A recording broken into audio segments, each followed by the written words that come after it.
اما زیادتر لسر اگر بکشینا هزین امریکا ج عراق راب واسنو کاریگری آوی لسر آبوری و دارایی آوی ولاتی رزدار دکتر خالد حیدر شارزای آبوری ج سلیمانی لگلمه دکتر دم باشو سپاس با آمدونا و ده بدماکو بحثا بکشینا هزین امریکا دهتا کرن بشک جبنگین خواجی چول کرنه هون چه ج آبوریا عراق را پیش بینی دکن ده بدما کرد مودا جاره برای زور سپاس کم بنای خوای بخشنده مهربان من لپسیاری کمی جنابتان تیگشتم بس یوادارم به سورانی قسم لگلاب که اگینم نیست باشه کواتا بسیار کم آب دکتر او کشانه وی هزکانی امریکا لعراق که بشکل بنگکان للیان هزکانیان چول کراون اما رنگدانوی لبازارکان ده هبوا تواکوی استا بو ماوی ده هاتو چی ل پیشبینی دکن کاریگریه که چون دبیتن لسر آبوری و دارایی عراق بتایبت جاری اگر بزنیم بو کرد مودا کاریگریه کانی بله زۆر سپاسەکەم بەڵێ پرسیارەکەی جنابتان ڕوون و تێگەشتن لە پرسیارەکەمی جنابتان بەڵێ بە تەکید کاریگەریە بێ لەبەرەوەی جنابتان ئەزان ئێمە داهاتمان ئەوەی کە دێت بۆمان لە زیات ڕێژە زۆرەکەی بڕە زۆرەکەی لە نەوتە و نەوتەکەش جنابتان ئەفرۆشترێت لە با بڵێن لە فیدراڵی ئەمریکی هەڵەگیرێ ئەو پارەیە کە حکوومەتی عێراقی دەستی ئەکەوێت لە ئەنجامی فرۆشتنی نەوتەکە بە دۆلارە اینجا لەوێەوە بە فەرمانی بانقی ناوەندی ئەوەی کە طبعا ڕسمی ئەوەی کە باسیەکەمەوە جنابتە ڕسمیە ئەوەی ئەگوزارێت چۆن چۆنی ئەوە شتێکی ترە بانقی ناوەندی داوای پارەکە لە فیدراڵی بانقی عێراقی داوای پارەکە لە فیدراڵی ئەمریکی و پارەکەشی بۆ ئەنێدرێت بەبێ پێویست اینجا لێرە ئەوەی کە ئەگوزارێ ئێستا کشانەوەی هێزەکانی ئەمریکا لە عێراق و بە تایبەت دیبلۆماسیەکانیش لە بەغا و ئەوانەی کە ئەمێنن زۆر کەسانێکی زۆر با بڵێن کەم ئەمێنن ئەمە بەڵگە و نیشانەوەیە کە ئەگەری ئەوەیە کە خوانە خواستە جارێکی تر شەڕ دروست ببێ لە نێوان ئێران و ئەمریکا یاخود ئێران و ئیسرائیل لە ناوچەکە ئەوە ڕوو بدات ئیتر لێرە بەو شێوازە گەیشتنی پارە لە ئەمریکاوە بۆ عێراق قورسترە بێ ئاسانتر نابێ وەکو جاران ئاسایی نابێ بۆ لەبەرەوە لێرە جەنابەت ئەزانی کە خودی با بڵێن تاڕادێکی زۆر بوونی پەیوەندی لە نێوان عێراق و ئێران ئەوەیەکە کە ئەمریکا نیگەران بێ لە ئەوەی دکتۆر پێتان وایە لە ئەگەرێکی وادا ئەگەر ڕۆ بداتن ئەمریکا ئەگەر بووماوەیەکیش بێتن ئەو پارەیە ڕابگرێتن بۆ عێراق خۆی بەپێی ئەو ڕێکەوتنەی کە کراوە لە دوای 2023 تا ئێستا نەخێر ناکرێت بە هیچ شێوەیە کە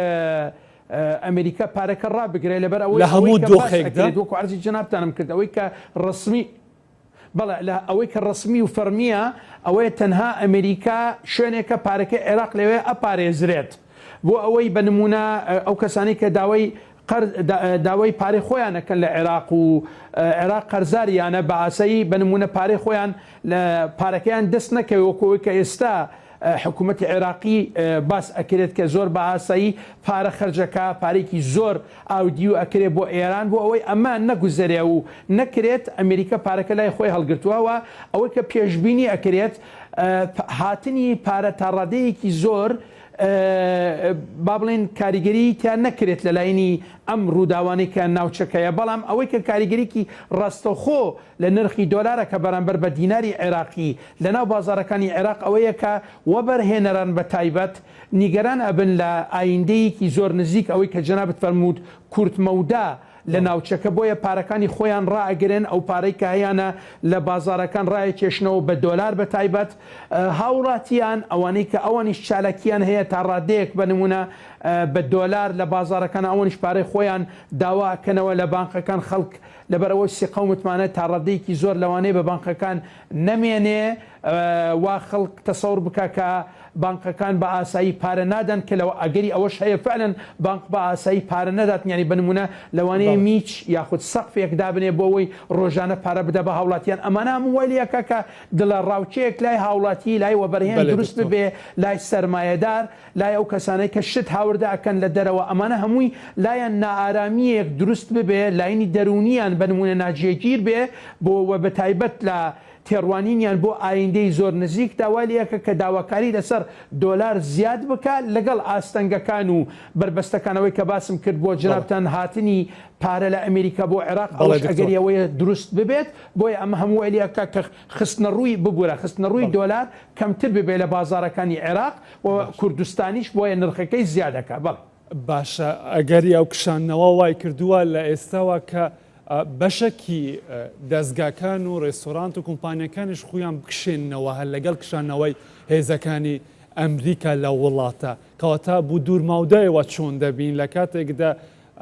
بیانیەکان لە هەر شوێنێک بۆی بچن یەکەم جار لە ئەمنیەتی ئەو شوێنە دەبێ خۆیان پشڕاست بکەنەوە هێزێک وەکو هێزە هەوپامێنەکان لە عێراق نەبن چۆن ئەو بیانیانە ڕوو لە عێراق دەکەنەوە بەڵێ خۆی جنابتان ئەزانن بیانیەکان ئەگەر وەکو گەشتیار بێ یاخود ئەگەر وەکو وەبەرهێن بێ جنابتان ئەزانن ئەوەی کە باسەکرێ لە سەرمایە ترسنۆکە ئەترسێ بچە بۆ شوێنێک کە گومانی لەسەر بێ یاخود ئەگەری ئەوەی تیابێ کە شەڕ ڕوو بدات لەو شوێنە لەو ناوچەیە بۆیە لێرە سەرمایە و سەرمایەدەر بە ئاسایی ڕووناکەنە عێراق ئەم ماوەیە ئەوەی کە ئەفەرمووی جنابێت بۆ ماوەیەکی دوورمەودا تەسەوڕەکەم لە ماوەیەکی دوورمەودا یعنی هەموو شتێک با دانوستان چارەسەر ئەبێ بینیمان شەڕێکی زۆر قورس لە نێوان ئێران و ئیسرائیل دروست بوو ماوەکەی 12 ڕۆژ بوو ئەوە بە هیچ شێوەک حتا لەوانەیە کورت مەوداش پێ نەوترێت ئەوەندە کورت بوو بۆ بابەتێکی تایبەت کراوە دیارە ئەمریکا ئەوەی کەویستی پێ بگات پێگەشت و تەواو بوو بۆیە لێرە من تەسەوری وەکەم جەنابەت ئەبینی هەڵوەستی ئەمریکا و بەتابەت سەرۆکی ئەمریکا ترامپ چۆنیە هەموو شتێک بڕوای بەوەیە کە بە دانوستان و بە گفتوگۆ بە مناقەشات ئەکرێت هەرچەند لەگەڵ ئێرانە وا نەبوو تا ڕادەیەکی زۆر نیعنی ئەوەی کە ئەو شوێنانەی کەویستی هینی شوێنی ئەتۆمیەوە بۆمبارانی کرد و کۆتایی پێێنە بە پێ قسەی خۆیان بەڵام ئەوەی کە ئەگوزەرەی ئێستا لەسەر زەوی ئەم ئێستا ئەم دقەیەوە ئەوەی کە پێوتری ئەرضڵواقع ئەوەی کە ئێستا ئەگوزەرێ هەموو شتێک بە دانوستان و بە مناقەشات ئەنجام ئەدرێت و ئەگەنە حەل ئەگەنە چارەسەر بۆ کێشەکان بۆیە بۆ ماوەی درێژمەودا تەسەور ناکەم حاڵەتەکە وا بمێنێەوە بەتایبەت ئەمریکا ئەیەوێ هەمیشە جێپەنجەی دیار بێ لە ناوچەکە شوێنی هەبێ لە ناوچەکە بە نمونە ئێسەکە لە تورکیا شوێنی هەیە لە خەلیج شوێنی هەیە لە عێراق شوێنی هەیە ئەیەوێ بمێنێ لەم بارەگەیە و لەم ساحەیە شوێنەکە چۆڵ نەکا بۆ رووسیا بۆ سین بە تایبەت جەنابتان ئەزانن خەلیج و عێراق سەرچاوی وزە و نەوتن بۆ جیهان بەگشتی بۆیە تەسەور ناکەم ئەمریکا بێوێ ناوچەکە هەمیشە لە ژێر فشار ببێت یاخود هەمیشە لە ژێر زەخت و شەڕ و ئەو شتانە کاری تیا بکە تەسەوری ئەوە کەم لە ماوەیەکی کورتدا ئەم بابەتانە چارەسەر بکرێت و بە تایبەت سووریەش دۆخی سووریەش ئەگەر چارەسەر کرا تا ڕادەیەکی زۆر ناوچەکە بەرەو ئارامی ئەڕوە باشە دکتۆر باسی ماوەت کرد ئابووری و دارایی عێراق دەتوانێت چەند بەرگەی دۆخی ناوچەکە بگرێ و دۆخی ئەو ئەگەرەش بگرێت کە لە پێشە خۆی ئەوەی کە باس ئەکرێت لە لایەنی ڕاوێژکارانی بەڕێز سەرۆکوەزیرانی عێراق باس لەوە کەن کە هەر کاتێک شتیوا ڕوو بدات بە گشتی ئەوەی کە جێگەی یعنی تا ڕادەیەک گرنگیە یاخود مەترسی لەسرە موچەی فەرمانبەرانە ڕاوێژکارانی بەڕێز سەرۆکوەزیرانی عێراق باس لەوە ئەکەن تا ڕادەیەک تا ماوەیەکی تقریبەن ساڵ بۆ ساڵ و نیو هیچ کێشەیەکی دارایی عێراق تووشی هیچ کێشەیەک نابێ هەرچەند پەرلەمانتارانی عێراق باس لەوە ئەکەن هەمیشە مانگ بۆ مانگێکی تر نەک ساڵ و نیوی تر کێش ئەگەری ڕوودانی و توشبوون بە کێشەی دارایی هەیە بۆ لەبەر ئەو پارەیەکە بۆمان دێت وەکو عەرزی جەنابتانم کرد لە سەرەتاوە لە ئەمریکا بۆمان دێت ئەو پارەیە ئایا دێت یان نایەت ئەوە جێگەی پرسیارە هەرچە من وەکو عەرزی جەنابتانم کرد وەکو لاینی ڕسمی باس لەوە ئەکرێکە ئەگەر هەر کێشەیەک ڕوو بدات ئەبێ ئەو پارەیە بگاتە عێراق لەبەرەوەی پارەکە پارەی عێراقە پارەی ئەمریکا نییە پارەی نەوتی عێراقە فرۆشتنی نەوتی عێراقە پارەی ئەمریکا نییە بەڵام ئەوەی کە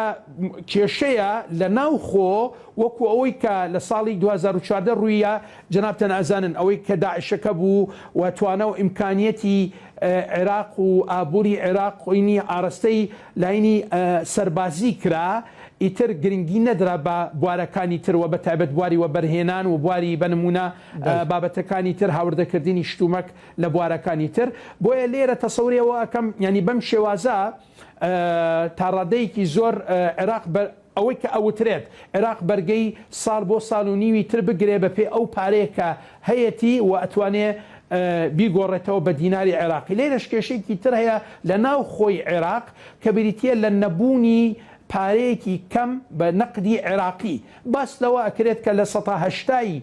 ئەو پارەیە نەقدی عێراقی بە دیناری عێراقی لە ماڵانە لە بانقەکان نییە، لای حکوومەت نییە. بۆ ئێستا بینین بە نمونە لە کەناڵەکان لە فەیسبوک لە شوێنان ئەوانەی کە بە نمونە حکوومەت پێگەی ڕسمی هەیە باستەوە کە ئاڵێ حکوومەت هەوڵەدات لەمە و دواییتر هەموو تەعاملاتی نەقدی بڵێن وەکوونی دارایی بە ئلکترۆنی بێ بە ئلکترۆنی بێ. بۆیە هەوڵەدەن بابەتەکە وای لێ بکەن کە پارە زۆر بە ئاسایی حکوومەت دەستی بکەوێت بە ئلکترۆنی بتوانین بۆ شێوازە پارەی فەرمانبەران دابین بکات. کەواتە دکتۆر کە ئاماری نوێی بانکی ناوەندیش ئەو قسەی بەڕێستان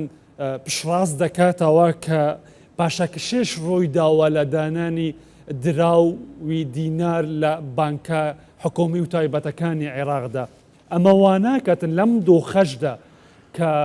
خواستی سەر دینار دابەزینی بەهاکەی بەرامبەر بە دولار سنووردار بکاتن؟ بەڵێ بە تاکید خۆی تەوان لێرە یەک عەرزی جەنابتانم کرد خستنە ڕووی هەر بابەتێک لە بازار زیاد بکە نرخەکەی کەمەکە و بە پێچەوانە. بۆیە لێرە دیناری عێراقی کە خستنە ڕووەکەی کەم ببێ وای لێکە کە بنمونە داوا حکوومەتی عێراقیان هەر کەسێک داوای دیناری عێراقی بکە بە ئاسایی دەستی نەکەوێ. بەڵام لێرە وەکو عەرزی جەنابتانم کرد لێرە ئەم کەمی دیناری عێراقیە بەهۆی ئەوەی کە خەڵک تا ڕادەیەکی زۆر سیقەی بە بانقەکان نییە حەزەکە پارەکە لای خۆی بێ پارەکە بە دینار بێەوە بە دۆلار بێ و بە تایبەت ئەوەی کە دینارە ئەوەی کە لای خەڵکە زۆرینەی خەڵک دینارە نەک دۆلار ئەوەی کە لە دۆلارەکە کە با بڵێن خاوەنەکەی چێ ئەبێ خاوەنی سەرمایەدارە خاوەنی وەبەرهێنە بازرگانە ئەوانە زیاتر خاوەنی دۆلارن. بۆیە ئەوانەی کە خاوەنی دینارن هاوڵەتی ئاساییە فەرمانبەرە ئەڵێ وا ئەوترێت کە 1970 ئەو پارەیە لای لە ماڵانە لای خەڵکە. بۆیە حکوومەت هەوڵەدا ئەو پارەیە ڕابکێشە لە ماڵان بە هەموو شێوەیەک بێ بە هاندانی خەڵک بێ کە پارەکانیان بخەنە بانقە عێراقیەکان بە هەموو شێوەیەک بێ ئاسانکاریان بۆ ئەکە بە نمونە. بۆیە هەوڵەدەن ئەو 1970 پارەیە ڕابکێشن بۆ بانقەکان بۆ ئەوەی ئیتر ترس نەمێنێ لەوەی کە حکوومەتی عێراقی بتوانێت بە ئاسایی پارەی موچە دابین بکە بۆ فەرمانبەران. دکتۆر خالد حەیدەر شەرازەی ئابووری ژە سلێمانی لەگەڵمان بوون. سپاس بۆ ئامادەبوون.